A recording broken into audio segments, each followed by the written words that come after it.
Thank you, Chair Lavanino. For the roll call, Director Williams? Capps? Aye. Hartman? Nelson? Here. Osborne? Here. Infante? Here. Julian? Here. King? Patino? Here. Parodi? Here. Clark? Here. Rouse? Here. And Chair Lavanino. I'm here. Please rise and pledge the flag with, I'll start. Ready? Begin.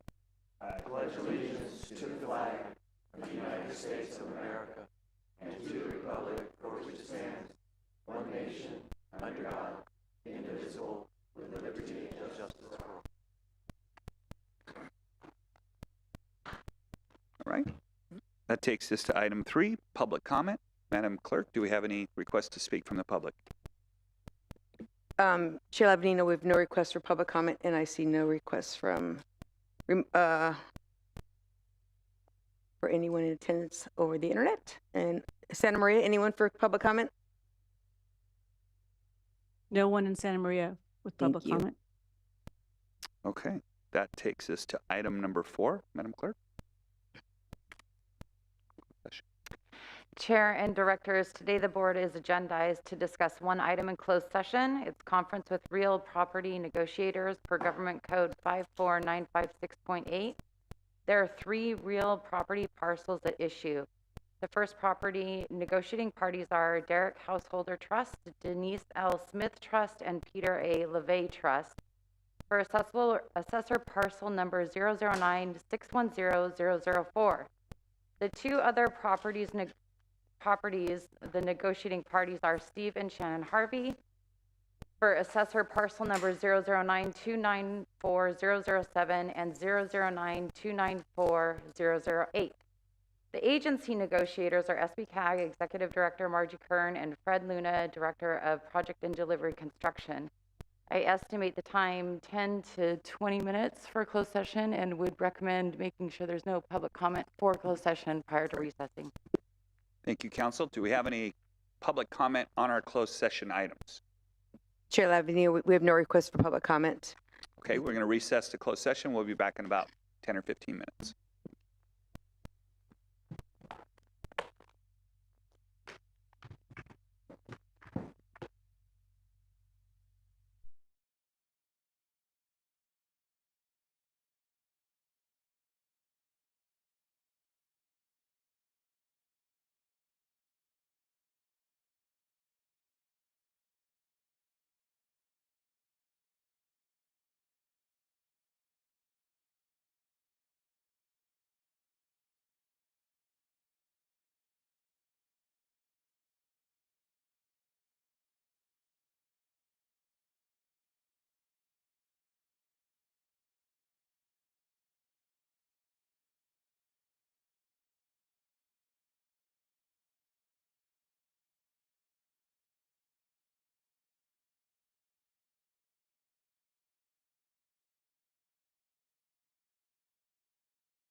Me neither.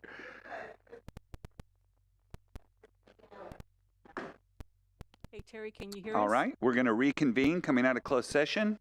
County Council, can we get a report out of closed session, please?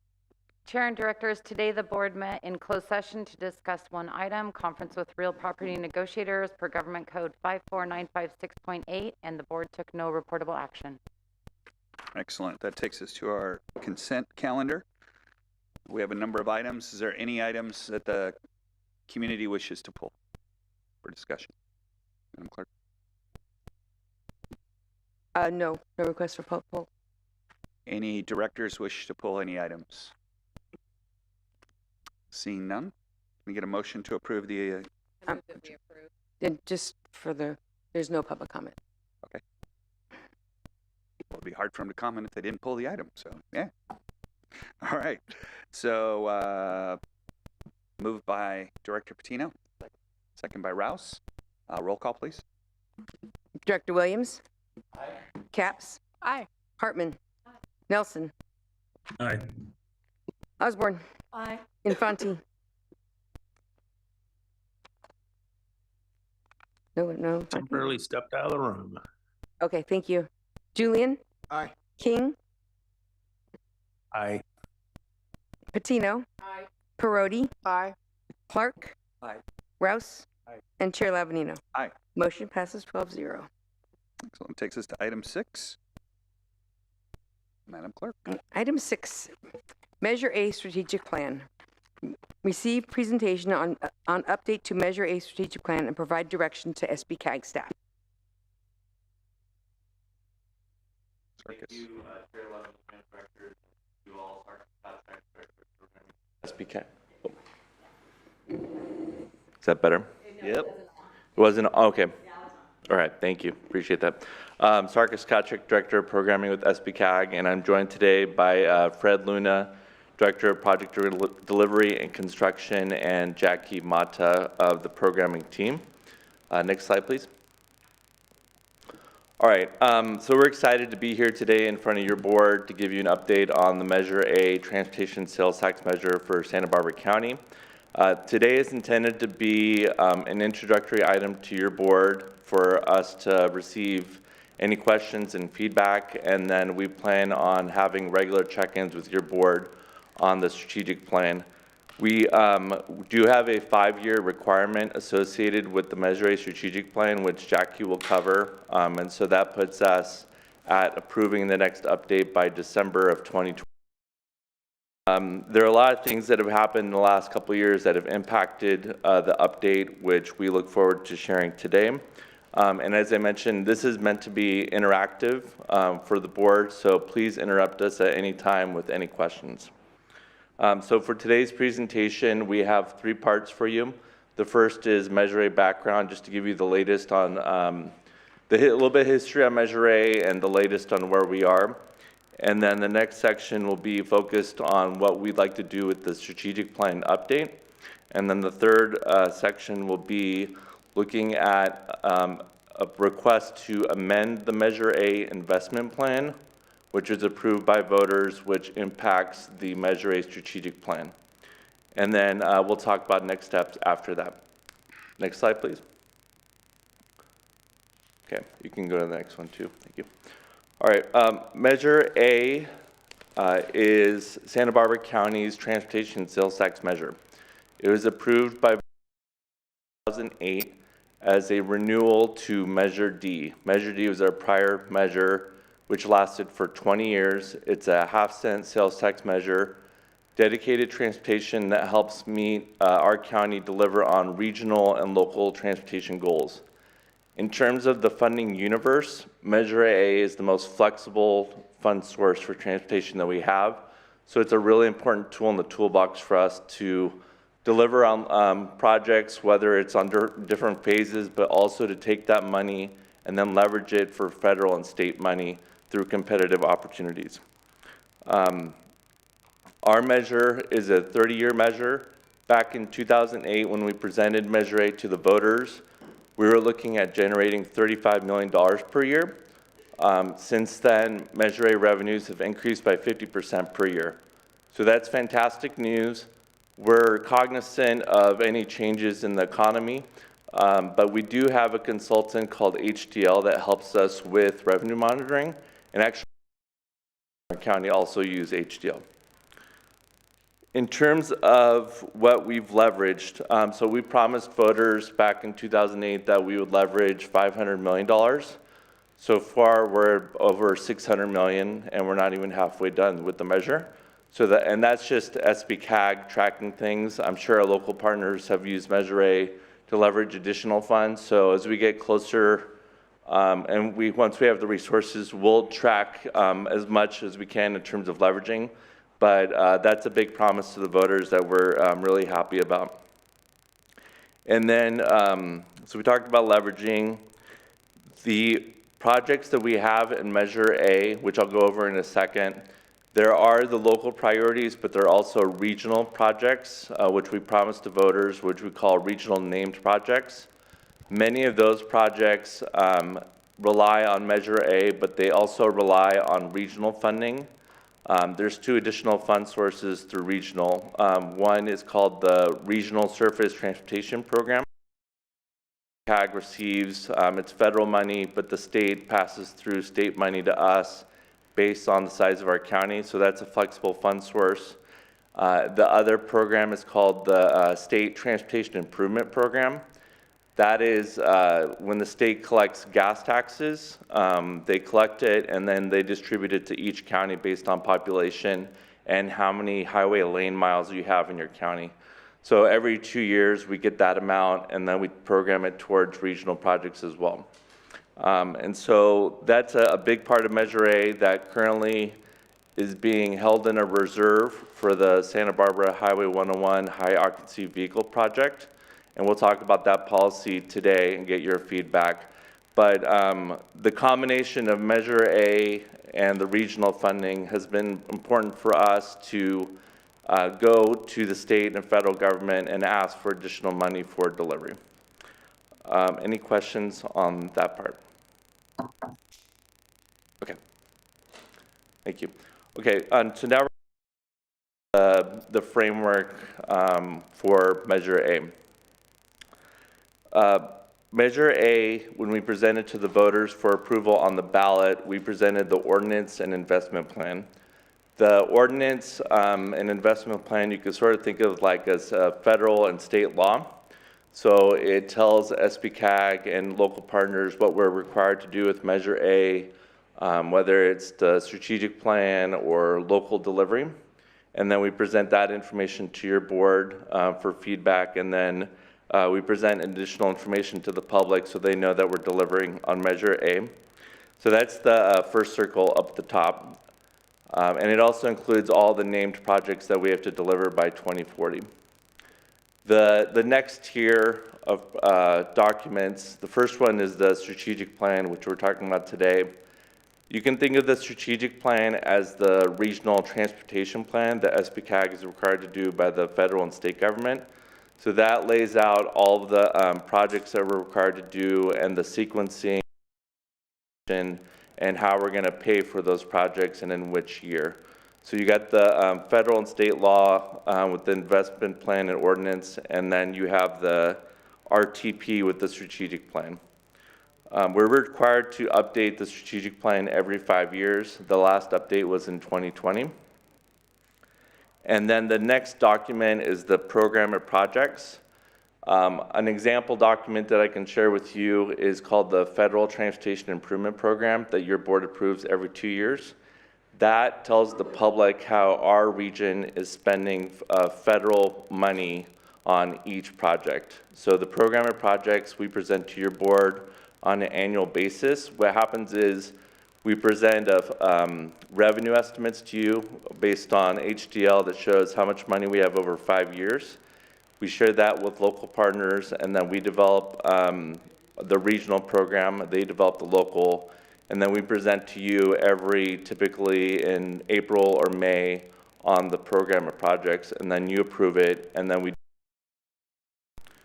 And then finally, another important document that our agency prepares is called the Measure A Annual Report, which Lauren leads, and that shows the successes and accomplishments of Measure A on an annual basis, and you'll be receiving an update on the annual report to your board in the next month or two.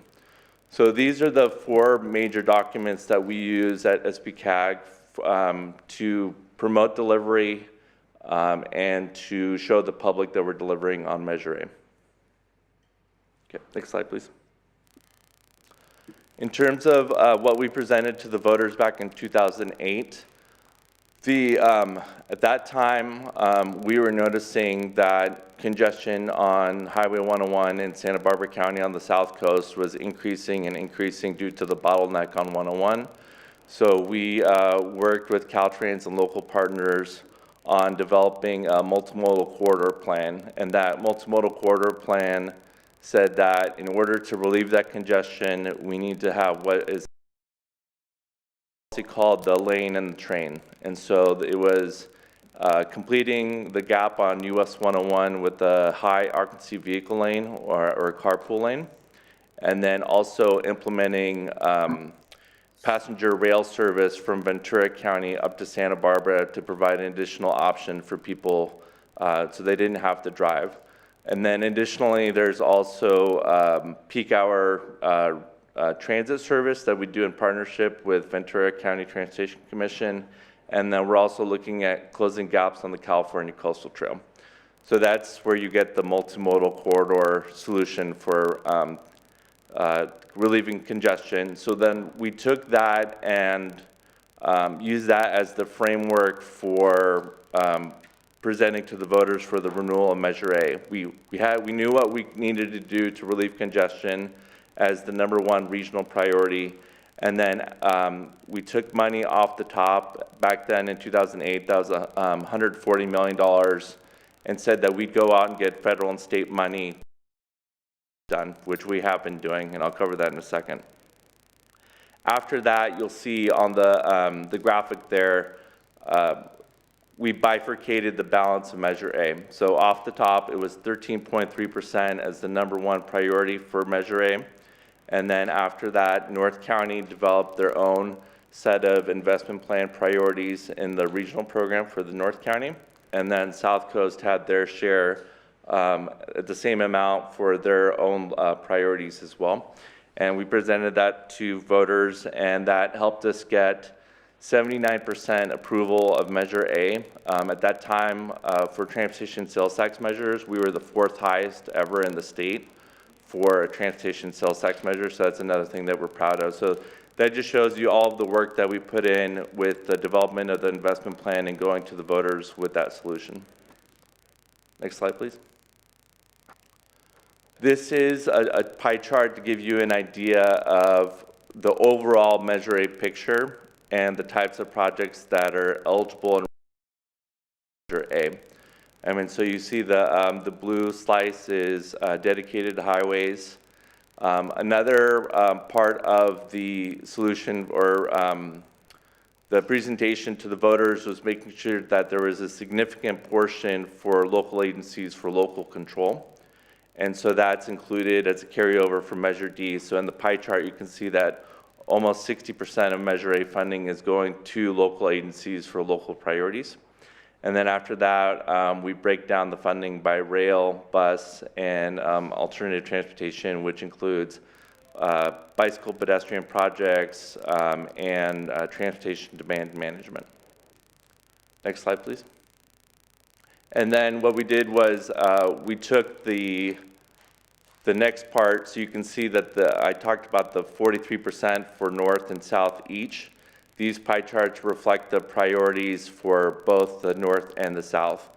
So you see on the North County that 77% of the money is going to local agencies for local priorities, and projects, rail and alternative, not rail, bus and alternative transportation in North County.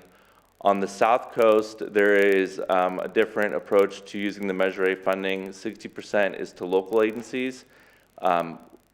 5% is for rail, which is that peak hour passenger rail service I mentioned. That's just for the South Coast. And then the balance is for buses and alternative transportation. Next slide, please. Okay, I mentioned how we're experiencing growth in Measure A, so we're excited about that, but also mindful of any changes in the future. So back then, we thought we'd generate 1.05 billion over the 30 years, or about 35 million per year. We are looking now at about 1.6 billion through the balance of Measure A through 2040. So that's a significant increase of about 50%.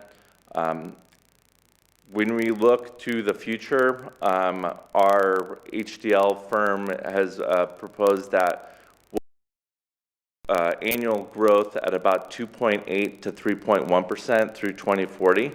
So, and then each year we update that, and we're actually monitoring regularly just to make sure that we're not going to have any significant negative setbacks. Obviously, positive gains are good, and then the way when we approve the program or projects, that money just gets distributed to local agencies into projects by percentage. So the positive is good. We reached an all-time high with collection of Measure A at about 54.9 million in the most recent fiscal year. So that's good news. And actually, if you go back real quick. So the line chart shows you actual collected revenues so far for Measure A. So we saw increases through 2017, and then an increase, and then that dip was the pandemic. And then since then, we've noticed sizable increases each year. Thank you.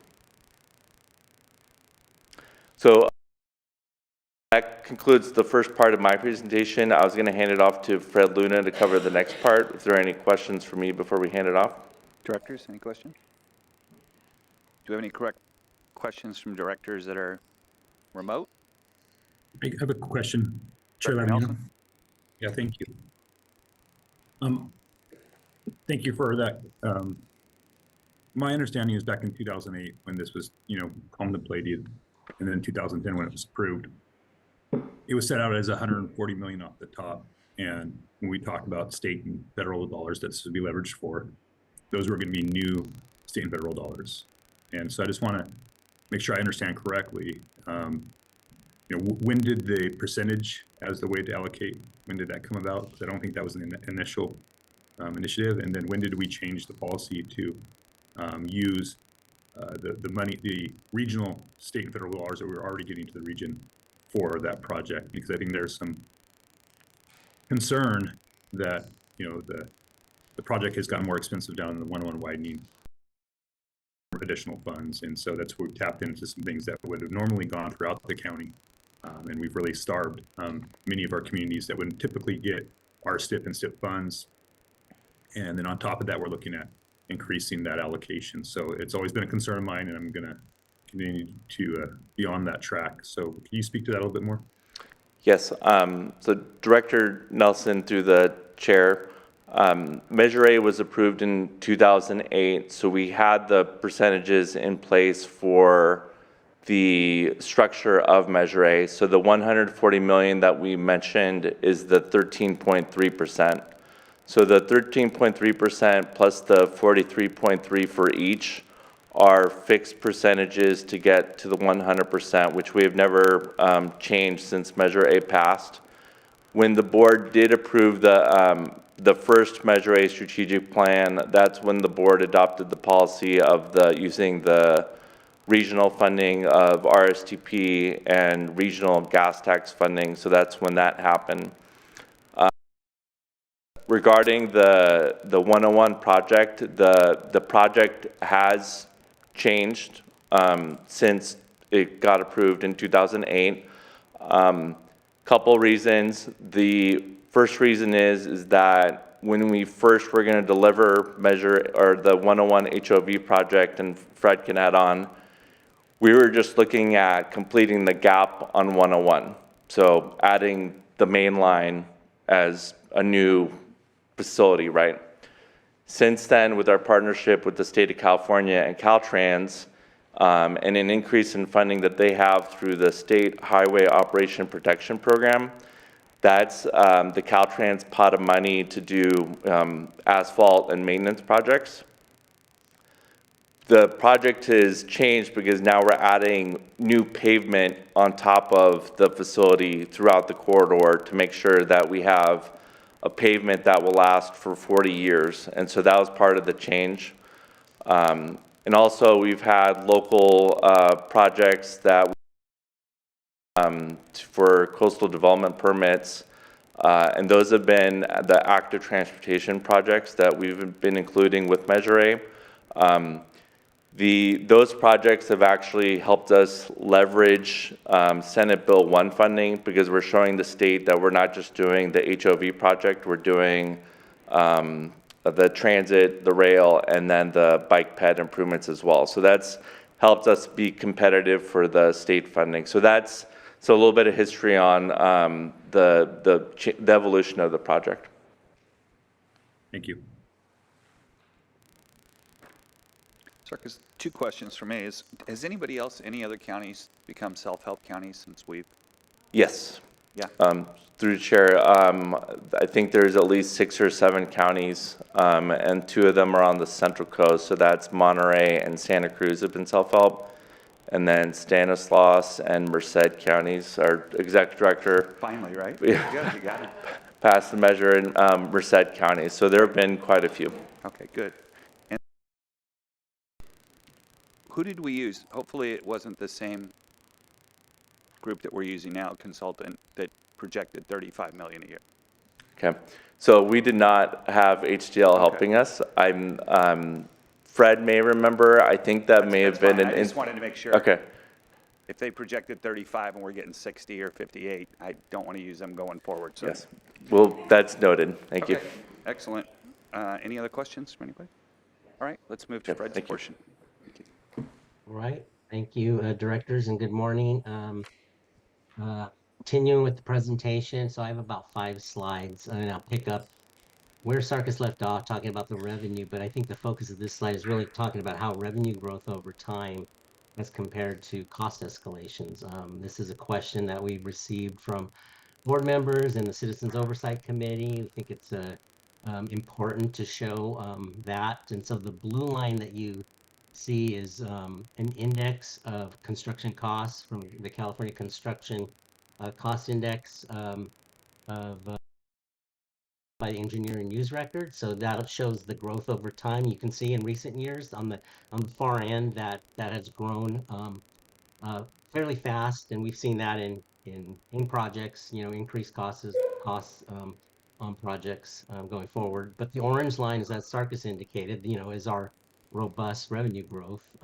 Just as an aside to speak to the question of Director Lavanino, I think the 35 million was based on what we were actually collecting under Measure D, and then just we didn't bother or look at projecting it out for a future year. It was just like what would be an annual amount, knowing that it would grow over time. And so that was kind of the 2010 amount based on what we were actually collecting at the time.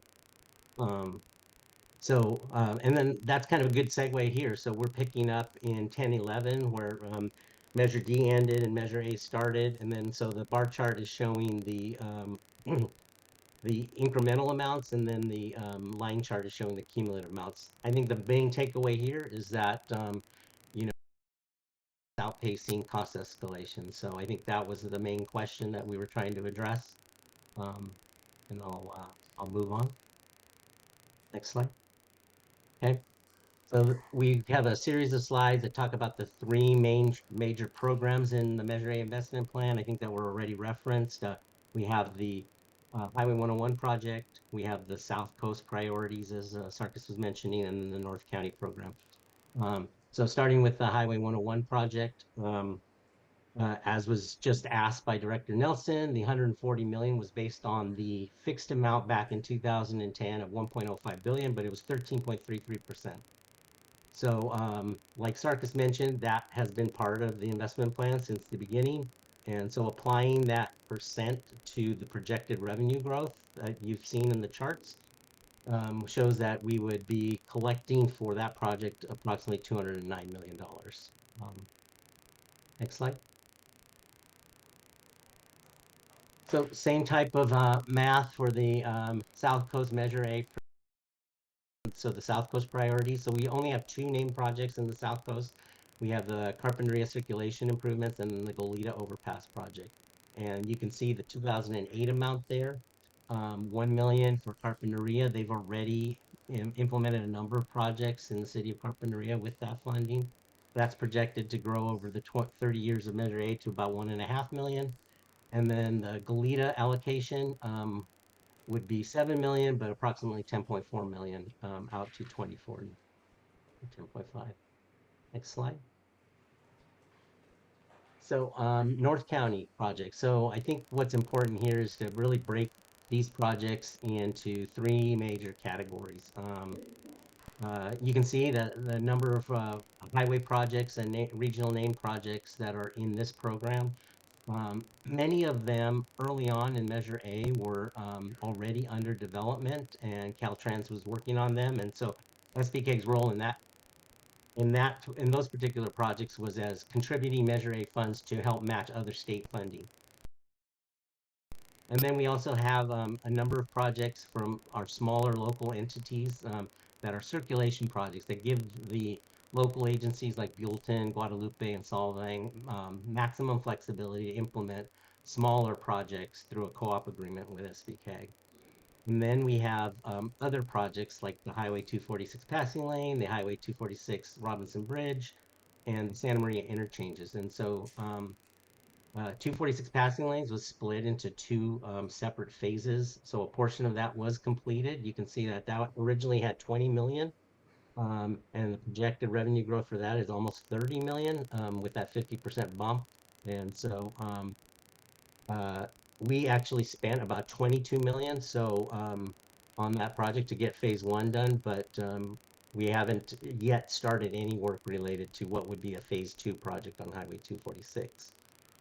The city of Santa Maria is working on several of the interchange projects like Highway 101, 135, Highway 101 Betaravia, and then several other ones are Parkway and the Santa Maria River Bridge.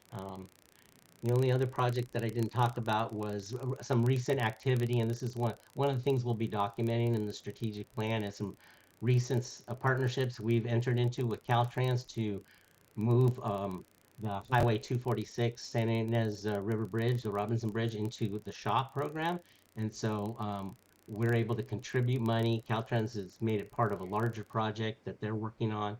Same type of effort in Highway 166. Many of you are familiar with that recent efforts that we have gone through to get the Guadalupe area improvements part of a larger Caltrans project from Santa Maria to Guadalupe. And so that shows you where we stand on those North County regional projects. Next slide. Okay, the last slide I had was really to talk about, and this is really a conversation that we've had in the North County because we've completed quite a bit of projects, is what might be the estimated balance. And so this is taking into account recent approval actions by the board to agree to contribute funding to Highway 166 to the Caltrans project. So you saw on the previous slide that the North County estimated revenue over the 30 years is about 122.4 million.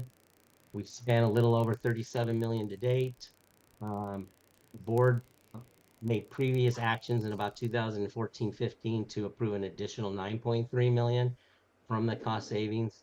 And then we have an estimated forecast of expenditures of 58 million. So that will leave at the end of the program about $17 million in the North County program. So as we're estimating right now, and we'll have a discussion in the strategic plan about that. The last thing before I hand it over to Jackie is for the board's consideration. One of the policy items that we want the board, or if they have any direction in particular, is that these are estimates. We're only halfway through the program, and so 15 years of a 30-year program. So we've been programming the entire amount of the forecast.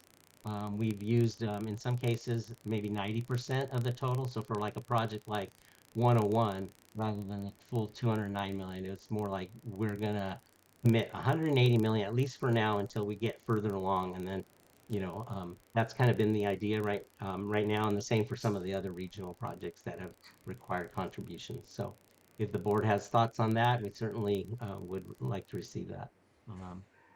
And I'll hand it over to Jackie, or take any questions maybe first before I hand it Any over. questions for Mr. Luna from the directors? From our remote directors? Any questions for Mr. Luna? Okay, we'll go to Jackie. Yes, Chair. I've got a question. This is King. Director King? On the chart that you show about the Measure A funds, on the 22, 23, those 2 years, is that orange line, is that because you have, the Measure A funds have not caught up yet? Yeah, that's the one. On the 23rd, 22, 23, it shows only 2% or something. Is that because the Measure A funds have not caught up yet? You see that, Sar? Because I'm not sure. Slide So 10 that on the last far year, right you're is what talking, he's Director talking King, about. you're talking about that last year of revenue growth? Yeah, see, it says 21, 22, and it's at about 72%, and then for 22, 23, it says 32%. Is that because those funds have not caught up yet, or that was a big deficit there? I I think, see it increasing. I think it's cumulative around 70%, but Sarkis, do you have those figures in front The of bar is showing the increase from the prior year, you? Mm-hmm. and the line is what we actually collected. So you see the difference between 21 and 22 to 2023. It doesn't, the line doesn't go up at a steeper angle. It's just pretty flat. So the bar at the far right is the increase, which was Yeah. less, That's 1% right. So increase. And so the line is showing how much we collected, which was 55.9 million. Does that answer your question? Yeah, thanks. Great, thank you. Jackie, you ready to start? So, hi everyone, Jackie Mata, Transportation Planner in the Programming Division at Sbcag, and so I'll be going over the upcoming strategic plan update and then some things that we want your board to consider. Next slide. So the strategic plan is the master document that shows how we will deliver the named projects in the investment plan. And so it is a requirement that it be updated every 5 years. And the last update was in 2020. So the purposes of the strategic plan are to define the scope, cost, and schedule of each of the projects, and then identify critical issues or risks to delivering these projects. It also layouts the implementation schedule for the named projects, and it consolidates policies and procedures adopted by the Sbcag board to implement the investment. Something else that's not on there is that it also documents investment plan amendments. So the strategic plan and the investment plan kind of talk to each other and have to sync to each other. Next slide. So this slide shows project delivery priorities, and this is from 2020, which was the last update. So with this next update, we will either confirm or update these priorities, and so we're working with the local agencies that implement these projects, but then we'll also gather your input as we move along with this process. And the projects that were complete, you can see in that first column, it has a completion year, and then the light orange cells show pre-construction years, and the dark orange cells show construction years, which is usually where our Measure A funds are programmed for those projects. Next slide, please. And so, yeah, these are some things we as we update the strategic plan. And so we need to update near the end of the 2025 calendar year.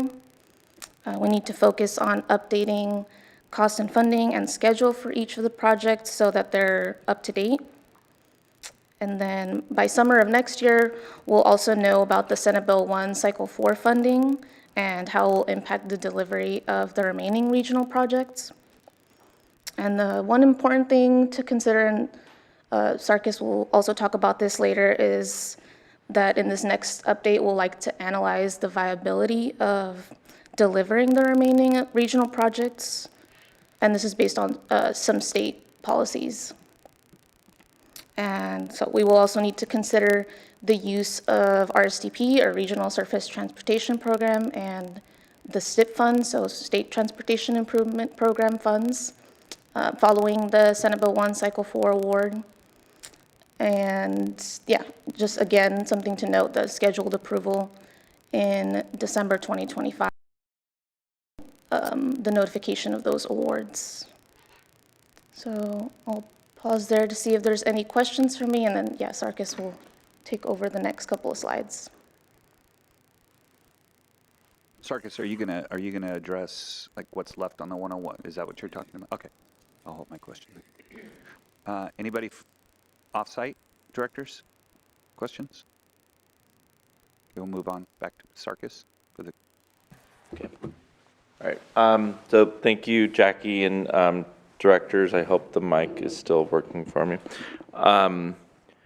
So you've gotten a lot of information on where we are with Measure A. We've done a lot of great work on delivering the promises to the voters, and that's thanks to your leadership for giving us the tools in the toolbox to do that. We're almost there. There's still a little bit left. But you've seen how much has been completed. Staff is mindful of how the Santa Barbara US 101 corridor has, so our goal every day, we think, our dream, hopefully soon, is just to fully fund the corridor, and then we can address the remaining projects. Director or Chair Lavanino, you asked the question. So the final funding piece that we need, we are working with Caltrans right now to develop our nomination to headquarters to submit applications to the state for Senate Bill 1 Cycle 4. Applications are going to be due this December. So we're looking at the final projects that we need, which is the final segment, HOV segment in Santa Barbara, the Cabrillo Rail Bike Ped project, Santa Barbara East Side active transportation, and then electric buses and zero emission vehicle charging. That is the same suite of projects that we submitted to the California Transportation Commission a couple years ago for Cycle 3, and because they didn't have enough money to fully fund us, they gave us partial funding. So that's the final package that we're information on that to your board in the coming months. So that's the final funding piece that we're going to submit, and then we'll find out in June of 2025 on the full funding award from the California Transportation Commission. What's the dollar amount that we're short right now? Approximately $130 million. And so your board last couple months, thankfully, we submitted our regional gas tax nomination to the CTC, which was about $20 million. So that helped us reduce the ask, which is going to make us more competitive. So thank you for that. Excuse me. And then we'll submit the final funding for the $130 million. And what's just the pavement? What's just the corridor? I mean, without the ancillary. And Fred can correct me if I'm wrong, I believe the HOV segment is 90 million, and then the other projects make up the 130. Sounds right. Okay. Any questions? Or you So this is an important slide. Do you have a question? No. Okay, sorry. So the world has changed a couple times while Measure A has been in existence. We are thankful that the state passed Senate Bill 1, which gave us the funding opportunities to leverage the outside money with the Measure A, which we've been successful in 2 rounds of funding from Senate Bill 1. Something that has changed since the last Measure A strategic plan are a couple state policies that we think are going to impact our ability to deliver on. I'm confident that we can deliver on the final 101 funding piece. We're going to know in the next couple months on that. But there are the remaining regional projects in North County that we have to be mindful of, that these policies impact us. The first one is a state law called Senate Bill 743. Senate Bill 743 is a state policy that under the California Environmental Quality Act, SB 743, a regional or a local agency had to look at the impacts of transportation projects on the environment. And so there was a prior measure called levels of service. So levels of service, not to get too bureaucratic on you, it's just hours of delay to get from one point to point, another point. So something that was level of service of A, great work, you know, you're in good shape with moving vehicles. Level of service F, fail, you're not doing great. So the state said that level of service analysis was not a good way for determining the impacts of reducing greenhouse gas emissions in California, and that there is a new tool to use, and that's called Senate Bill 743, and that measures the impacts of transportation projects using vehicle miles traveled. So how long does it take for somebody to get from point A to point B by distance? And so they felt that that metric was a better way of seeing how impacts our climate and equity goals in California. Just to be honest with you, there's been a lot of pushback from local agencies with using vehicle miles traveled compared to levels of service, especially the tool that the state would like to use. And so there's a whole lot of discussion going on there, which I'm not going to go into, but that's just the reality that we have SB 743, and we have to evaluate project impacts using vehicle miles traveled. That could impact our ability to fund and deliver the remaining Santa Maria interchange projects in North County. Our view of those projects is that they're not what's called inducing demand. They're not increasing vehicle miles traveled. We think that they're more of operational improvements at those interchanges, and we're not adding capacity to the state highway system. We still, of an improved environmental document, we're still going to have to look at VMT. We're also working with the city of Santa Maria, notably on the Highway 101-135 interchange project, looking at some of the other elements that are included at the interchange, such as electric vehicle charging, or adding carpools, or adding additional capacity for bicyclists and pedestrians to cross over 101 at the interchange. We feel as though that we're going to be offsetting any vehicle miles traveled for the project with that. We still have to go through the process, but we did want to elevate that risk to the board with Senate Bill 743. The other two that are up on the slide are the Climate Action Plan for Transportation Infrastructure and the Caltrans System Investment Strategy, which are related to each other. So the Governor Newsom signed 2 executive orders related to looking at how California invests state competitive funding for transportation projects in California. And so CAPTI, or the Climate Action Plan, has a series of policies in place that focus on equity and climate goals, and then making sure that California goes all electric by 2040. So that's, excuse me, that's a big impact. So that was the policy. And then what's happening now is that we have the implementation document called CSIS. CSIS, so the state wants to align state transportation funding with those equity and climate goals.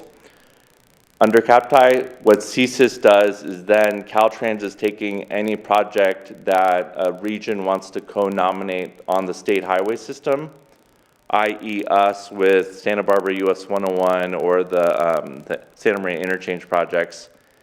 We're going through a process where we're monitoring this and providing input to Caltrans headquarters.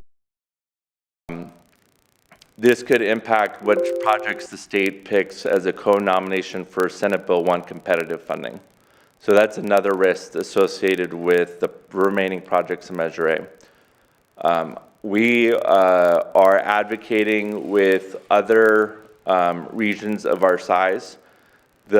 We are cognizant of the state climate goals that the state has, but we're also mindful that we have a lot of projects that we've been working on over the last few years that started before a lot of these policies began. And so we're just trying to ensure that one size does not fit all in terms of measuring these projects.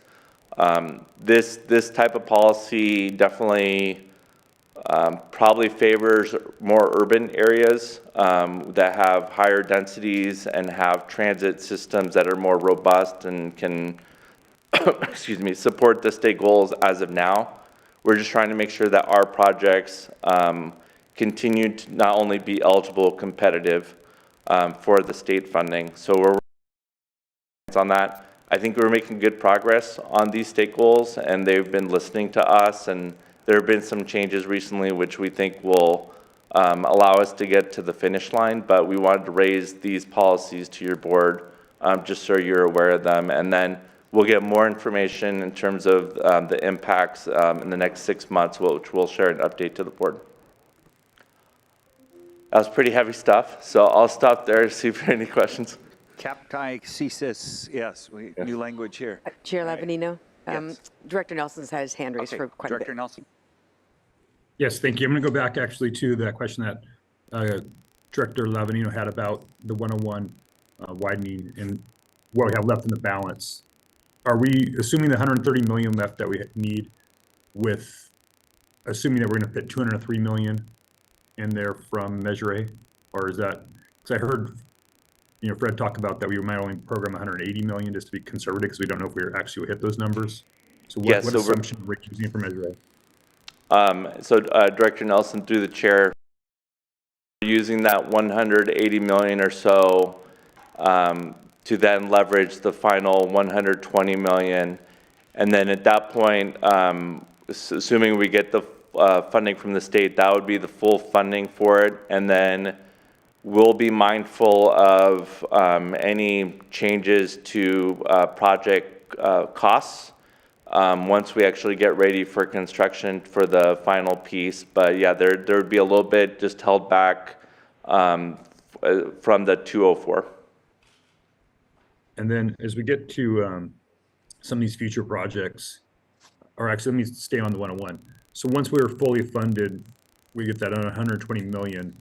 Will we still be allocating STIP and RSTIP funds to that project, or will that then cease? So Director Nelson, through the chair, that's one of the questions that we're asking for board feedback with this update.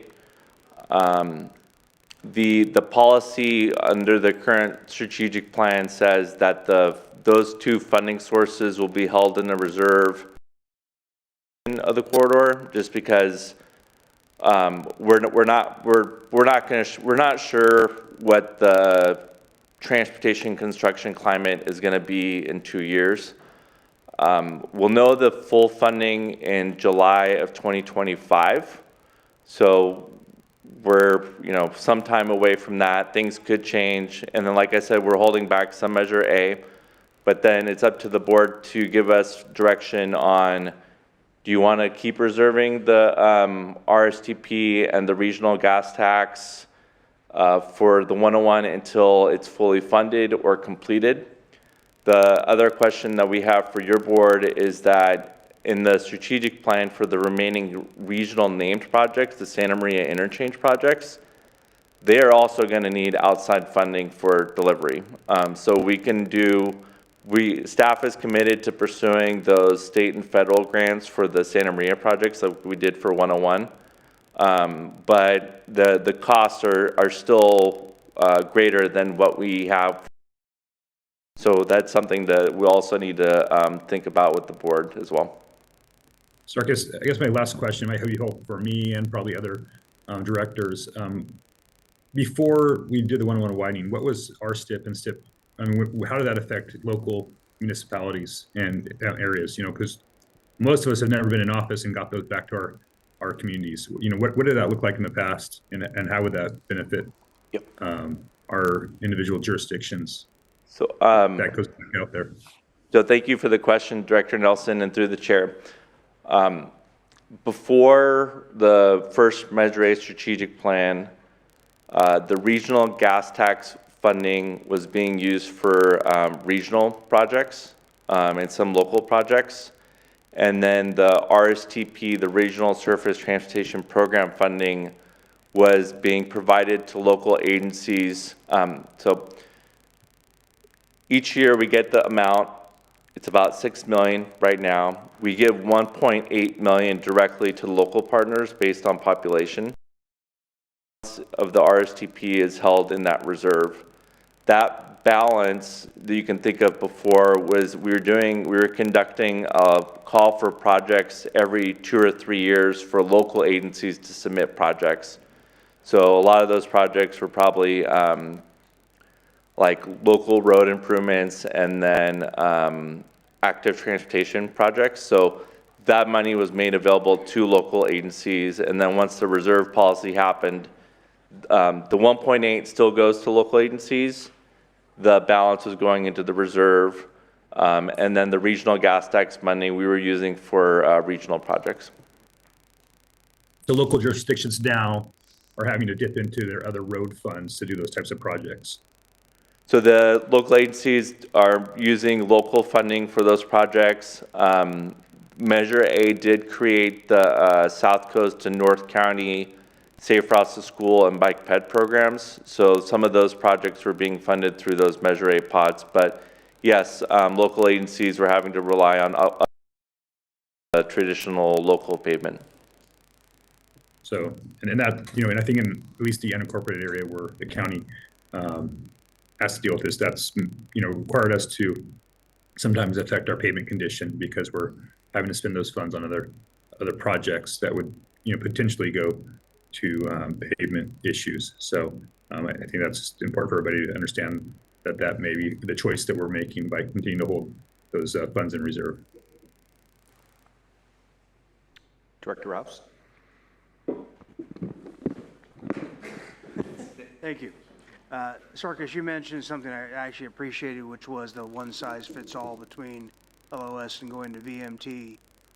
So I understand, my understanding is VMT also is trying to incentivize housing at transit intersection centers and whatnot, but also looking to diminish the impacts of CEQA on the approval of those projects. Do I have that correct?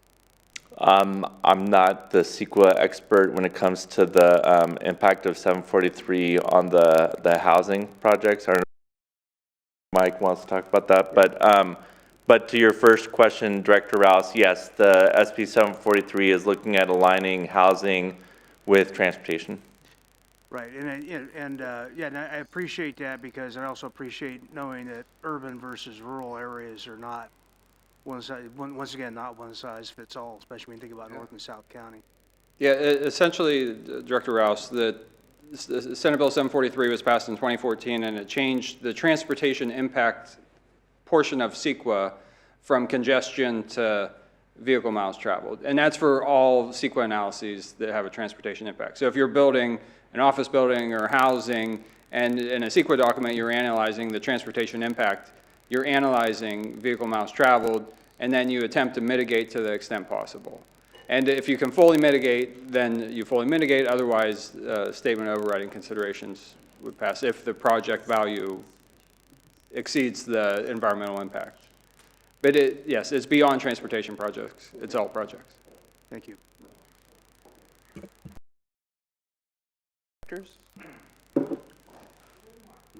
I have just a couple. So the application we're doing in December to the CTC, is that a joint application with Caltrans, like our last? Yes, so we're seeking Chair Levin, we're seeking a joint nomination with Caltrans District 5 and then ultimately Caltrans headquarters for both the Solutions for Congested Corridors and Trade Corridor Enhancement Program. We are submitting a final nomination in February, so we're going to know in March or April on the final co-nomination status. But so far, District 5 is supporting us to reach the co-nomination. Okay. And then, just off the top of your head, can you give me just ballpark, what have we received in state and federal funding on the corridor? Oh, in the corridor total, I think we received, you back to phase 1? Yeah, all the way. Okay, all right, so we're probably at about $800 million. Right on. Okay. Okay. And then you kind of asked a little bit, well, we're just doing questions now. I'll give you what I think about the reserve later. But anybody else? Okay, let's go to public comment. Oh, I'm sorry. There's still more? Okay. Yeah, my bad. We're not I'm done sorry. yet. And if you thought that We was had- good. We said 1 hour, sorry. Yeah, no. Okay, so this is the final section. It's the investment plan and a requested amendment to the investment plan. So the nice thing about the investment plan is that it allows us to make changes that obviously require approval by your board, 2/3 approval, but we do have that opportunity. We last did an amendment for Santa Barbara Metropolitan Transit District in 2020. That one was to change eligibility for their transit capital program to include operations. And then we've also done amendments to add additional North County projects. So it's nothing new to your board. It's happened before, but it does require 2 hearings approval by your board. Next slide, please. So, as part of the strategic plan update, we've met with all the local agencies that have remaining regional projects, and we met with City of Goleta.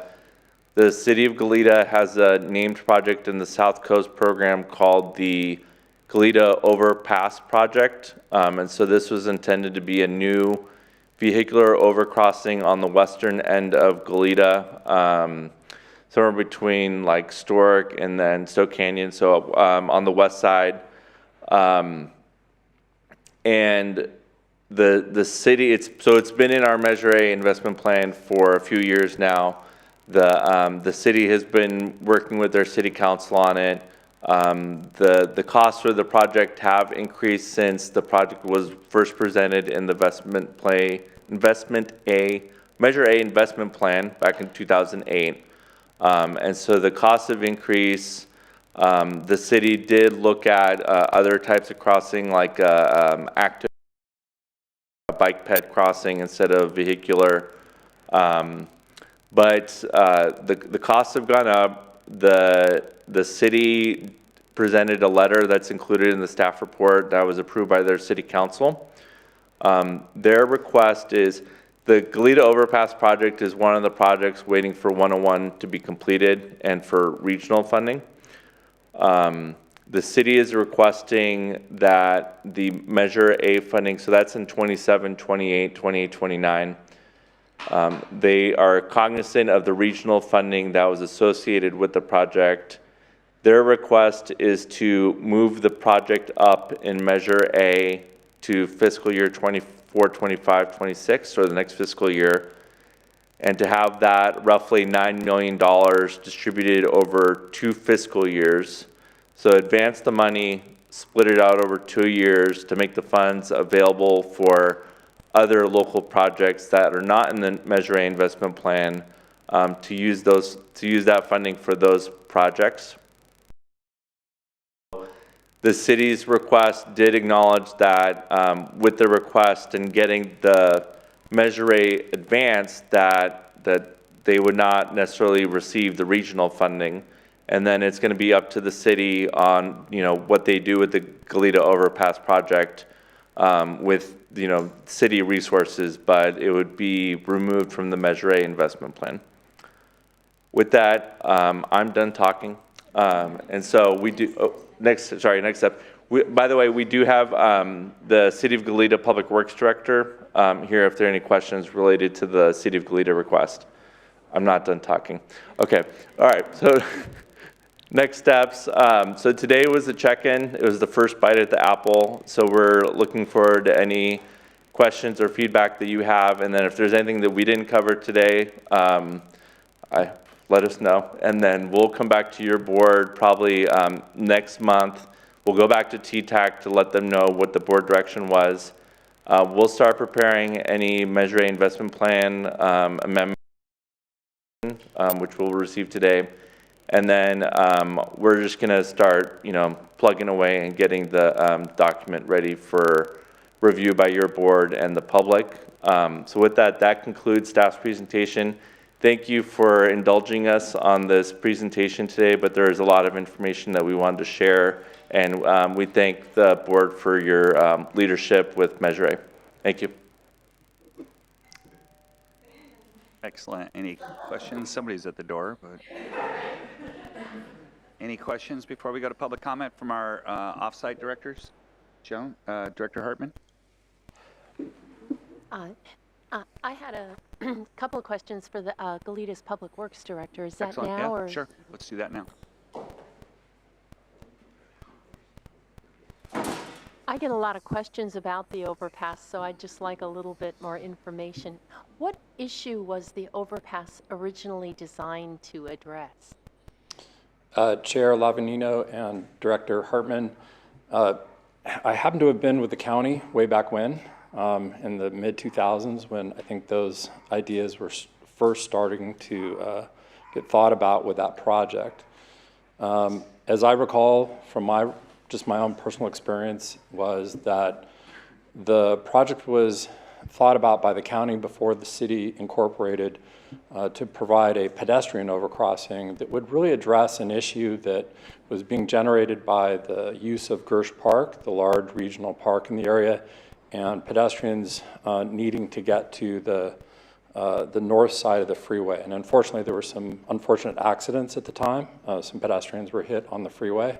And I think that that really generated the idea to begin with. So if I might, I would say that the project isn't going away. What we intend to do is continue to think about that from a City of Goleta standpoint and how we would deliver that project. And what we're really looking at is just a timing of funding and that kind of thing. Was there any other funding set aside other than this funding for that project? Through the chair, yes. There was the Measure A funding, and then there was also STIP funding and other regional funding that was for that project. As Sarkis mentioned, the city is acknowledging that some of that regional funding that's been reserved for that project would probably go away at this time.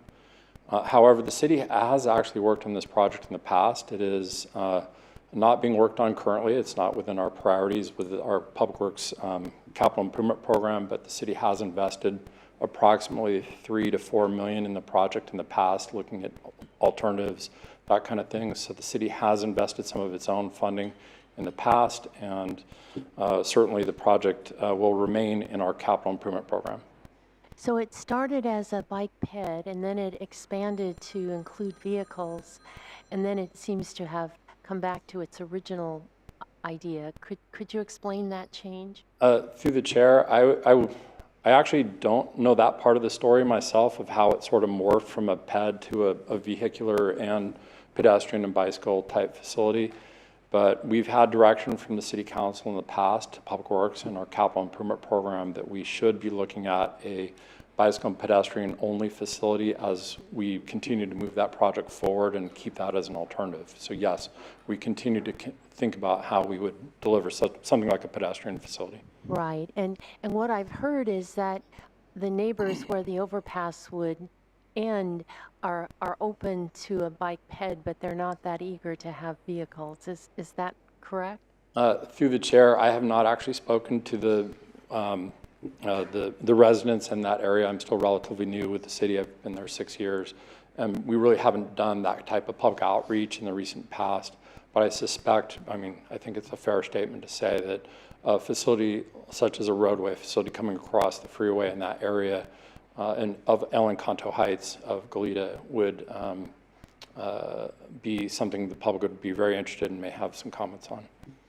Thank you for giving me that background. I really appreciate it. Absolutely. Any other questions? Okay, let's go to public comment if we have any. Chair Lavanina, we have 2 requests for public comment. First is Mr. Richard Foster, followed by Ms. Karen Lovelace. Thank you for sitting through all that. You guys are quicker than some other places I've gone. My name is Richard Foster. I live in Goleta. I talked with Robert Nesbitt, our city manager, a while back, and he said flat out this bridge was never going to be built. He may deny that because it was only him and I in the room, but this is not a priority of the city. This is not a desire to amend the overpass. It's an attempt to kill it. The city of Goleta has used Sbcag as their personal piggy bank to tie up $7 million, while they never seem to have actually had any intention of building the bridge. Originally, the pedestrian bridge was $7 million. Numbers got up.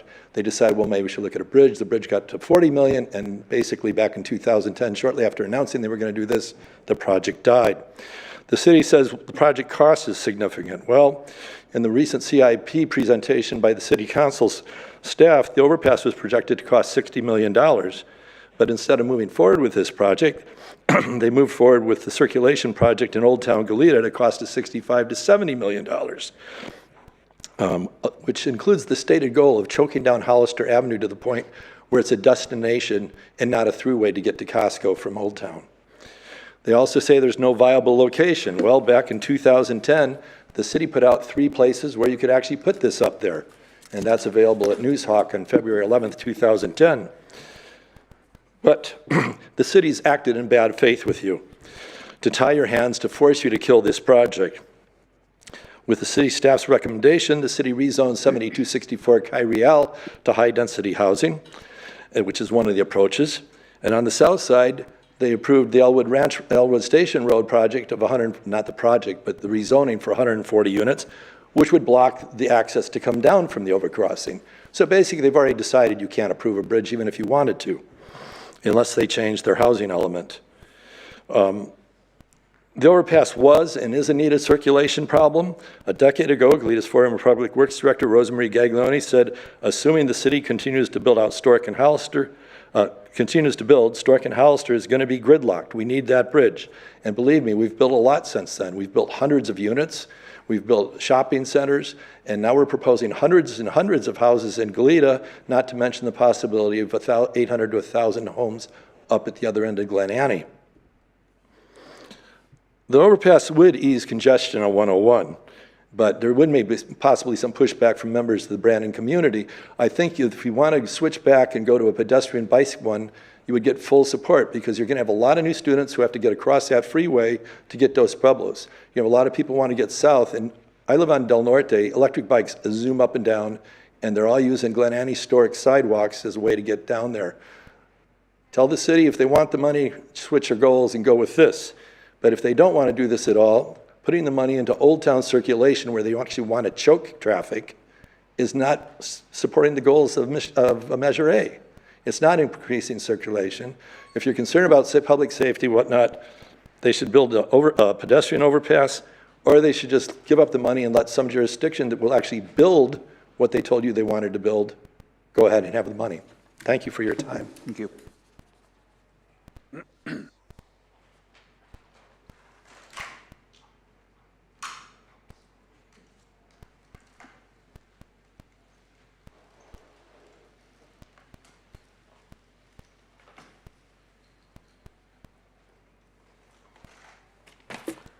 Thank you for your patience. A log jumped in front of me yesterday.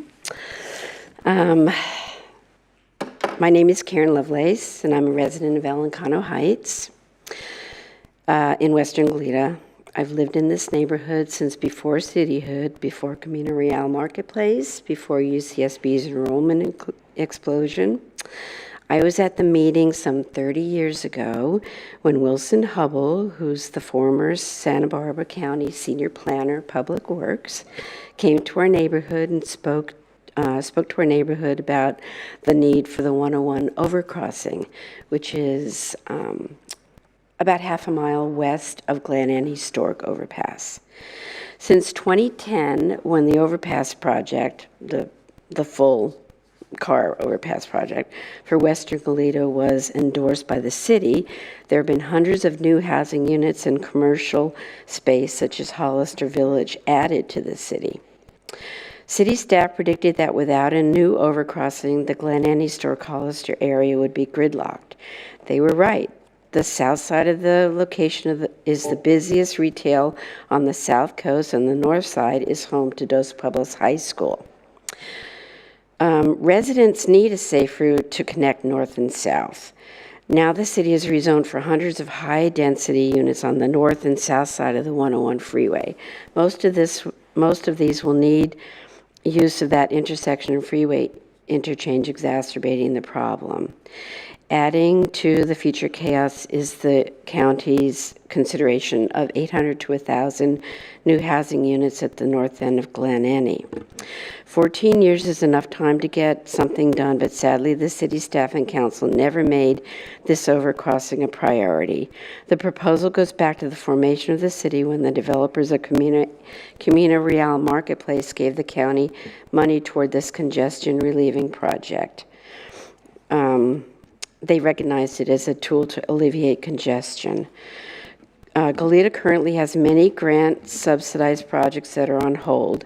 Seeing as the city of Goleta lacks a commitment to use this $9 million as promised, I suggest you let them go back to the plan for a pedestrian overcrossing. This would not solve the auto congestion at the 101.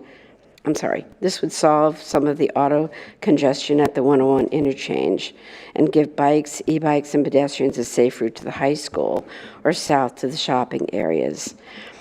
I would remind you that the Goleta Overpass was the only Measure A project in Goleta. Sending the grant money to Project Connect, which narrows Hollister Avenue, only will be used to create congestion. That'd be a classic example of throwing good money after bad. Please keep the promise to the voters regarding this 101 overcrossing. Thank you very much. Thank you. We'll bring it back to the board. Director Perotti. Okay. You know, when I have comments, I want to also make sure that it's clear that this is the first public hearing, and we will be having another one when we actually make a decision on this. And I want to also be clear that the request was unanimous by my fellow council members. But there was always, unfortunately, the letters makes it sound like we want to kill the project on the council, and that's not our intent. Our intent is to use the money on an existing project in Old Town. Maybe, possibly, I would think it would go to Equal Fowler, which will help with the circulation, but also it's going to help with the road, there'll be a roundabout, which will help with traffic. There's also going to be the businesses and neighbors in that area will be out of the flood zone, so it will help their insurance. So there's a lot of advantages of finishing a project that's already been started. And the 101 overcrossing, I'll have to say that I was very involved with it a little bit when it was at the county in Wilson-Hubbell. And it has changed from just pedestrian ped, and then later on it was determined that we should do vehicles as well, and then now we have a council that is looking definitely at just pedestrian ped access. But that project's not, it has a lot more work to do. We haven't worked on it, I think, in 7 to 8 years. So I think working with the community is important. I think the council needs to weigh in again. We've never really, there were several options on where it would begin on the south and where it would end on the north, and that never was made definite. So there's no decision made on that. So looking at that, and plus the cost, we just thought that it would be better to put funding to finish a project that we started before starting a brand new project that we have no funding for. So that's why the request came. But I do want to emphasize the importance of us. We all really would like to continue with that idea. We're very interested in continuing. Okay, do we have any other Comments from directors? Chair Lavino? Yeah, Director Nelson. Yeah, thank you.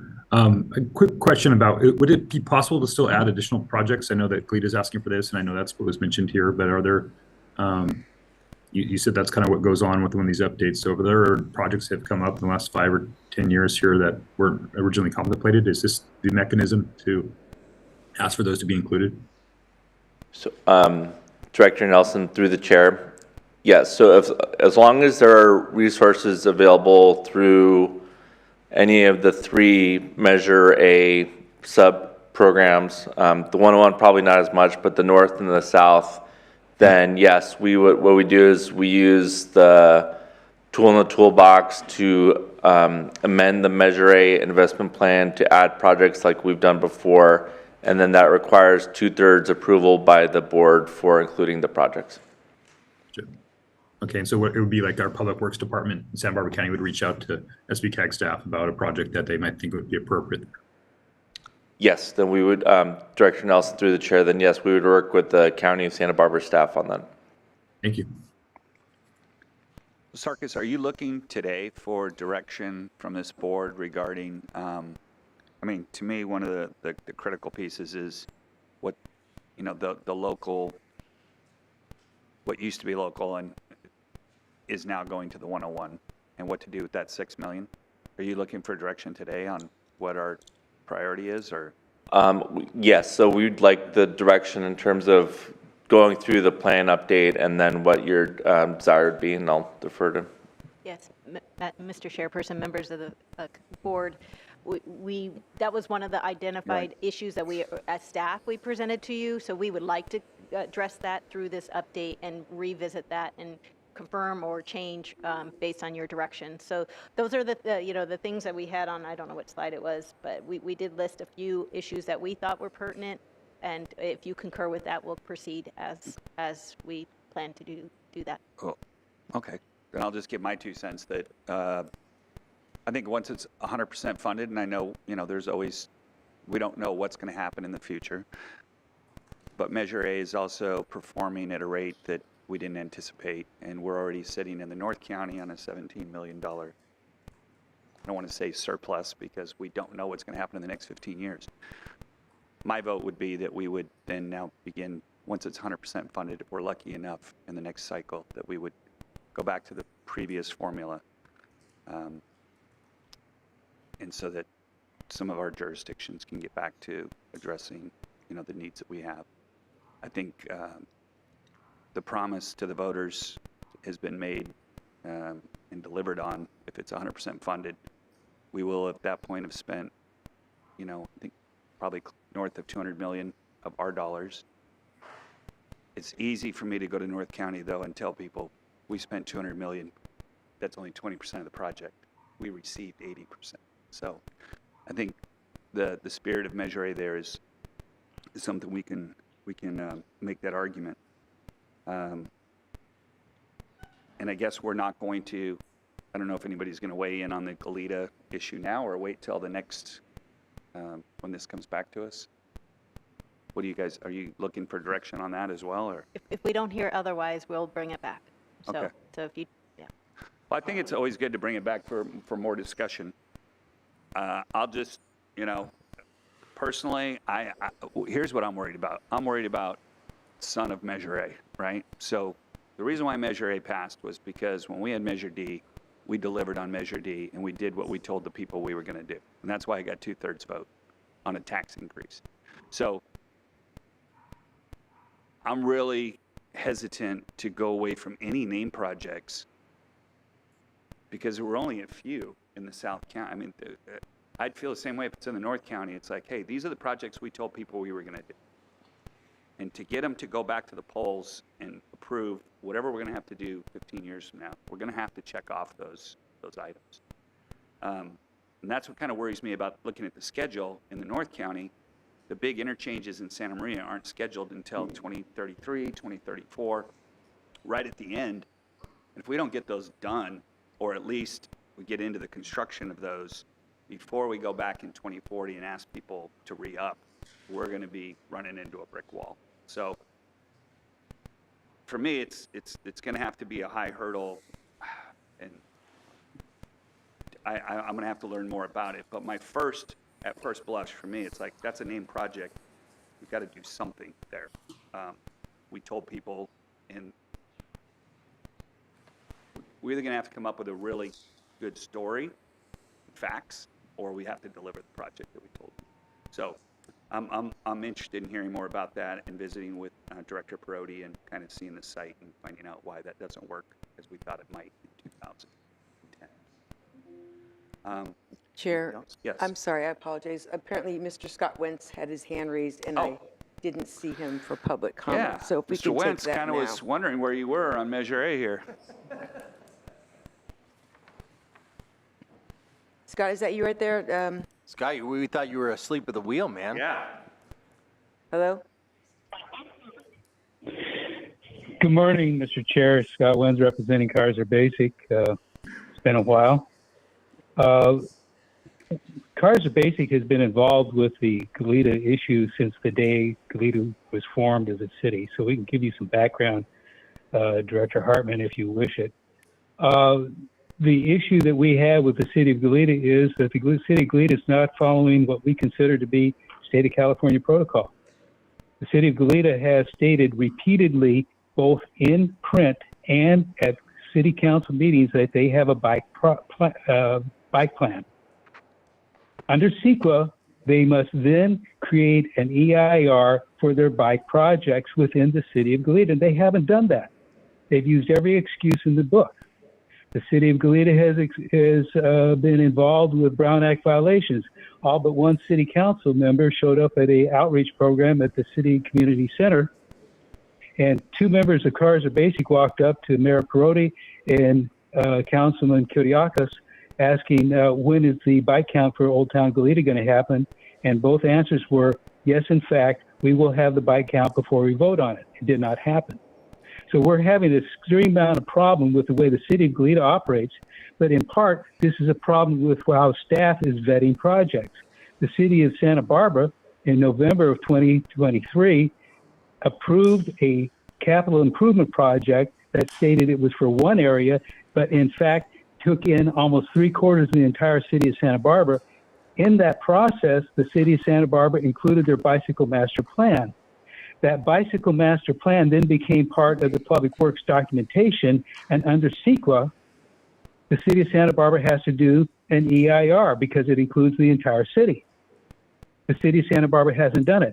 Where has been the staff of Sbcag's comments about, we don't know where these EIRs are? I mean, we have a serious problem with what's going on. And I could go on for probably a couple hours. But you understand what I'm saying here. The city of Goleta, the city of Santa Barbara are demanded by the state of California rules to do an EIR on massive public work projects, and they haven't done them. Why hasn't this organization, and including the South Coast Transportation Committee, said, wait a minute, we can't do this because the law says we have to do this other first? And I want to say I've read Mr. Foster's letter, and I'm in fairly good agreement with that. Thank you very much for your time, and hope you have a good year. Thank you. Okay, that closes out public comment. There's any other comments? I don't think we need, do we need a motion? Actually, Director Nelson has a question. Okay, Director Nelson. Yeah, I just wanted to echo, my preference, like Director Lavaninos or Chair Lavaninos, to bring those STIP funds back to a pot instead of them being reserves. That's actually where I initially started this conversation, heading that direction. What did concern me in the presentation is that some of the new state legislation may potentially impact some of these North County projects. And so I would be interested in maybe seeing, keeping those funds in reserve so that we can deliver those North County projects like we have for the 101 as maybe a alternative option. I'm not necessarily convinced on one option or the other. There's good reasons to go down both routes, but that should be something we're also considering is making sure all those regional dollars maybe potentially go to finishing delivering these new projects. And, I think Supervisor Lavanino is really, Chair Lavanino is right about that. We have to be careful. It's not going to be 2040 when we have to pass, Measure A 2.0. It's going to have to be 2038 or 2036. So, it's really not that far down the road that we will have to be thinking about those things. So it's really important that we move those projects quickly as possible, especially as some of these projects might have challenges based on new state legislation. I do think some of those projects would potentially reduce vehicle miles traveled, like the McCoy interchange in particular. So I think those are some things we need to look at moving forward. Director Patino? Press the button. How is that going to affect the Betaravia and the McCoy interchange with 101? Because they're not scheduled until 2030, 31?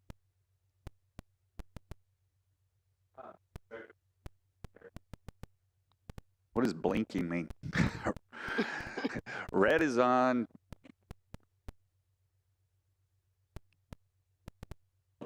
Nope, I'm on? Okay, on. sorry about that. There we go. Okay, thank you. So when you're, anyway. You can't see it. I Yeah, know. okay, sorry. So Director Patino, like an example would be the McCoy project, right?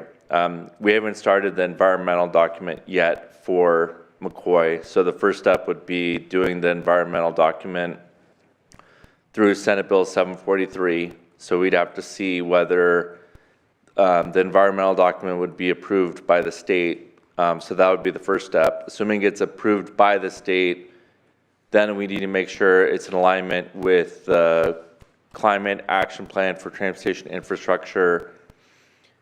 Once it's in alignment with that, then we need to go through the Caltrans System Investment Strategy process. So that's the flow chart. Assuming you get there, then we can go get outside funding and then deliver the project. Okay, I guess my concern is the funding, because we probably won't be ready for that until 2026. So I don't see it interrupting us, is what I'm saying. So if we're, as long as we're using local funding to complete the environmental document, then yes, we can work with the city on getting the environmental document prepared and then submitted to the state. Okay, but by funding wise was my concern, and I'm saying I don't see it affecting us funding wise. So we do have local Measure A that we can use for the environmental document, unless you want to add on, Margie. Well, I think the issue is that Caltrans may not approve the project regardless of funding because it does not align. It may not align with their policy document. That's the issue that we want to raise to you. That we may need to either find another way to implement it, but the Caltrans may veto it anyway. Okay. So thank you. And how much percentage-wise is the matching? What do we? I mean, in the plan, what did we set aside as opposed to what the matching was going to be, or for the interchanges? For the interchanges, Jack is going to pull them up, but I think we're with the Measure A, just the Measure A, we're at about 20%, which has been our target.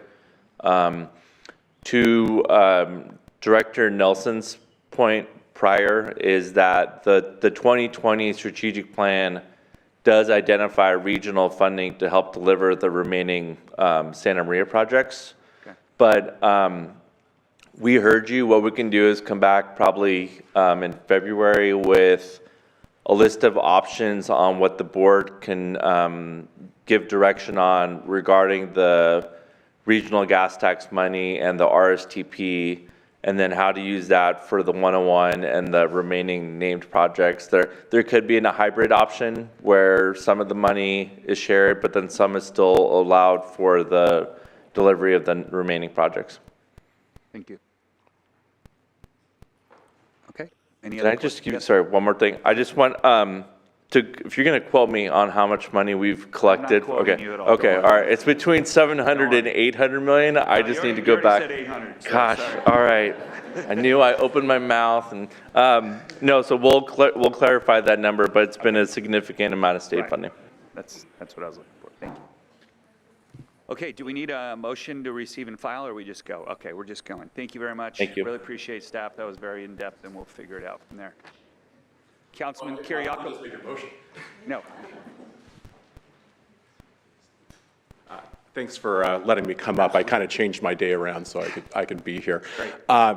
You know, I appreciate the concerns that were just addressed about named projects and the need for a high bar, and I absolutely agree with you that the bar should be high. I also heard something yesterday that I think is important. Regionalism is determinative. And I think we should think about that within the context of promises that were not just made to the voters of Santa Barbara County in 2008, but also promises that were made to the citizens of the Eastern Galeta Valley in 1993 before Galeta even incorporated. The Eastern Galeta Valley Community Plan that you currently have is rooted in the 1993 plan. Equal Fowler and all the different component parts that we now call Project Connect are a named project in that document. Going all the way back to the 90s, at a time when, regardless of your feelings about agriculture and whether or not it should become housing and where and urban limit lines, the Eastern Galeta Valley Community Plan assumed that no traffic from residential housing would emerge from those ag parcels that are along the Hollister corridor. If the county is looking now at increasing the traffic beyond the assumptions from 1993, and assuming that we're living now in a VMT world where your ability to acquire funding for traffic mitigation is now based on VMT rather than level of service at intersections. I just want you to think about what will that do to the Hollister corridor, which not only the county is looking at for housing, but the city has already done a number of rezones right on the corridor or right adjacent to it. The Yardy project was in the news, 374 units, lower income and moderate deed restricted housing coming in that corridor. How are they supposed to get in and out of there? What about the infrastructure improvements that have been delayed since before cityhood? So I just ask you to look at that, look at the whole region, not just one named project and one part of Galeta. Look at Galeta as the whole. Look at regionalism from a housing perspective, city and county, as you consider what's the best thing to do here. Thank you. I think you bring a good point. That was really good. I think that's what we need to hear at the next Sbcag meeting before we take a vote on this, because we all have to get educated on what the big picture is. Okay, great, because it is a 30-year document as well, so which is things are happening. So thank you for that. All right, so we have received and filed that presentation. That moves us to item B. Madam Clerk. Item 6B, Sbcag 2024 Committee Appointments.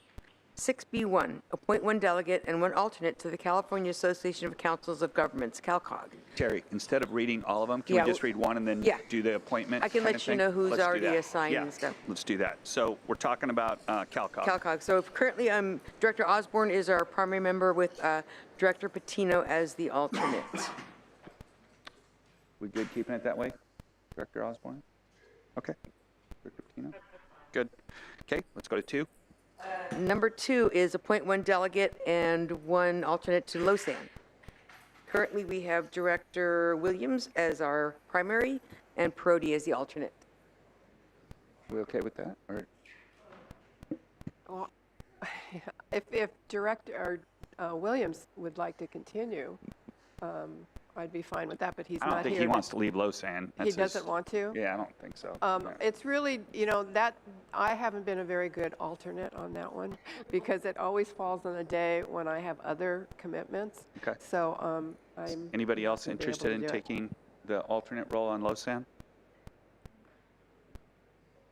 Going once. Going twice. Okay. Well, a not very good alternate is better than no alternate. So I don't think Doss misses many of those meetings anyway. No, so doesn't. okay, Okay. we'll leave it the way it is, I'll and if stay somebody it. else finds in their heart to bail out Director Perotti.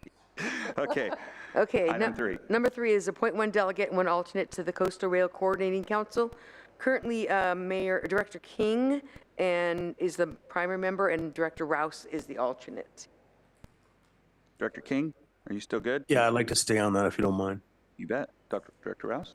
We're good? Okay. All right, move to 4. Number 4, appoint one member and one alternate to the Calvans Board of Directors. Currently, we have Director Nelson as the primary and Director Julian as the secondary, or as the alternate.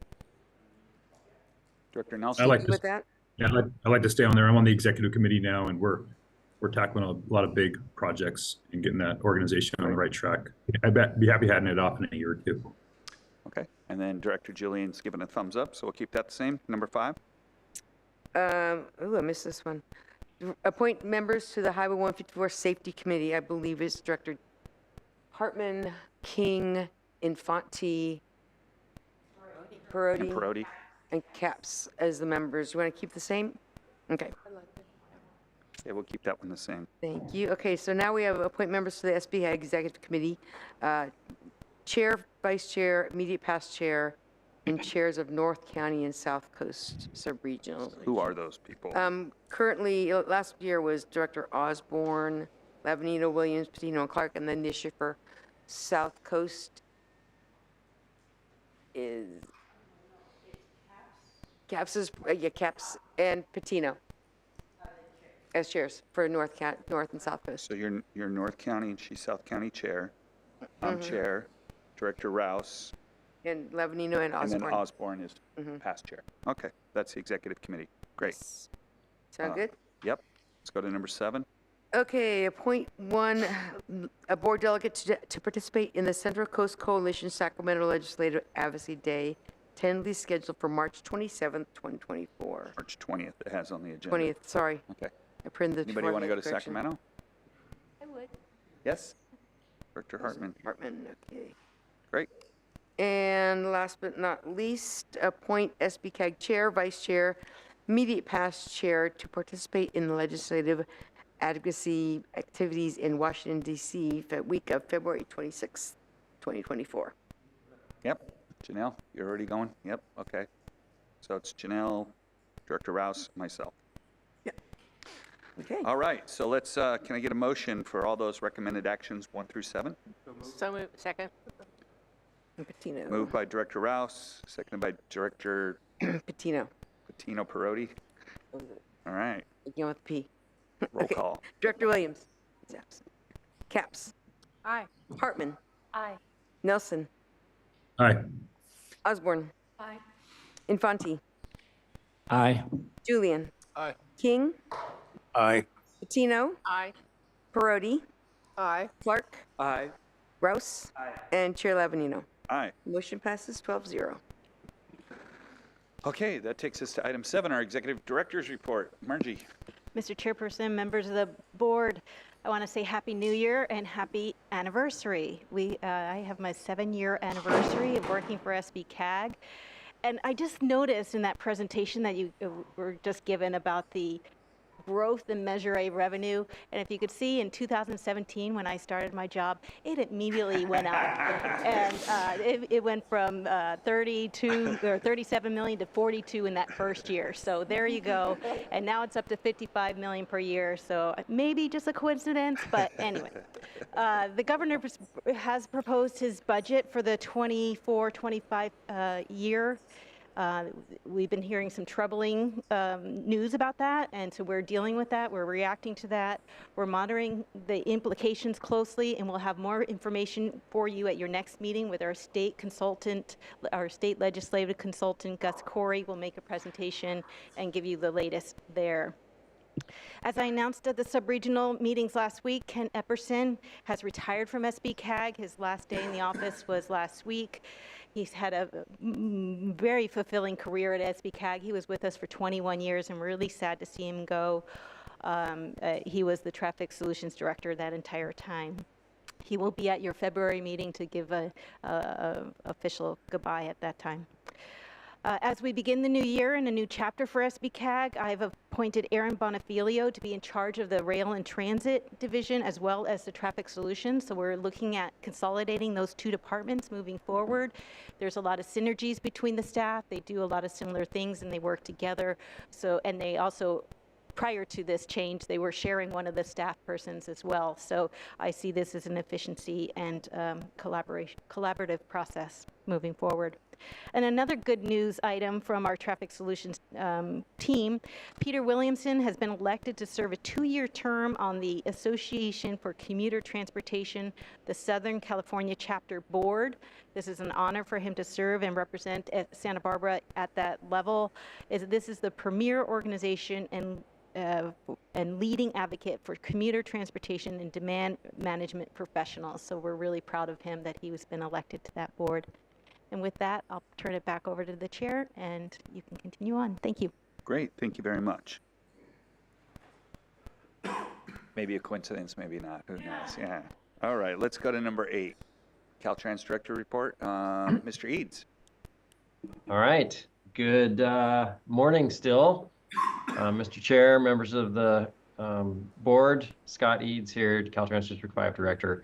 Just a few things for you today. One is a reminder, really, that the Caltrans 24-25 Sustainable Transportation Planning grants are due today. So they're due at 5 p.m. today, so your staff should have already been working on those. As a reminder, it's about developing planning documents. There's a few different categories: sustainable communities, climate adaptation, and strategic partnerships.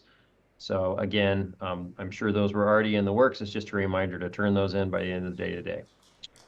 Also wanted to mention we have a Guadalupe Projects open house that's being planned. We're targeting Wednesday, January 31st from 5:30 p.m. to 7 p.m. at the Guadalupe City Hall. So we'll be talking about a whole host of projects. There's a lot going on in Guadalupe, and Caltrans is leading many of those projects, and really proud of the recent coordination between the city and Sbcag and Caltrans to consolidate some of those efforts and have Caltrans be able to bring those projects to construction. I think we'll see savings, and it's also a benefit to the community to be able to construct some of those improvements together. So there's many different projects that will be discussed there. The Highway 1 Napomo Mesa repaving project, Highway 1 Santa Maria River Bridge replacement project, downtown Guadalupe sidewalk repair and replacement, also downtown Guadalupe repaving, 166 and 1 intersection improvements, and Highway 1 shoulder widening south of 166. So again, a lot going on there. Looking forward to talking with members of the community and anybody else that's interested. And then the last thing I just want to mention is grant opportunity. California Energy Commission announced grants for their government fleet charging infrastructure. It's aimed for electrification of light-duty city, county, and tribal government fleets in California. Applicants can receive around $6 million, well, up to $6 million for electric fleet charging infrastructure. There's $30 million available, and applications are due by April 5th. That's all I have. Happy to take any questions. Questions for Caltrans? Anybody? We're all good? Director Hartman? Would you send information about the last grant just out to us, please? Certainly. All right. We'll see you on the 31st in Guadalupe. All right. So that takes us to committee meetings. Item 9. Oh, sorry. Calvin's board meeting, January 11th, and report by Director Nelson. May not be there. I'm still here. We're still working on our electric vehicle deployment for the Calvans. You know, as you guys may know, that Calvans had the single largest electric van purchase in the country. I understand about almost 200 electric vans. There was an initial recall on the Ford vans that we were getting retrofitted with electric Vixens. So that slowed that down a little bit, but we are looking to have those start to arrive sometime in the spring. Excellent. That's it. Okay, thank you. All right, takes us to 1-minute reports. Director Hartman, let's start over with you.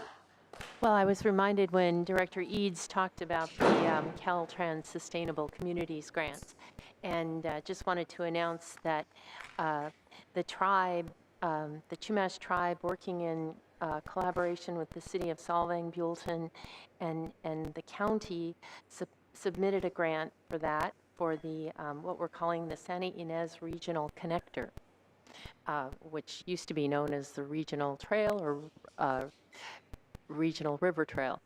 And we're really appreciative because we have a coordinating committee, and Sbcag is part of that, and their knowledge is invaluable. Okay. Anybody else with 1 minute reports? Nope. We're all good. Anybody out in the hinterland with a 1 minute report? We're all good. All right. We are adjourning. Next meeting is February 15th, 2024.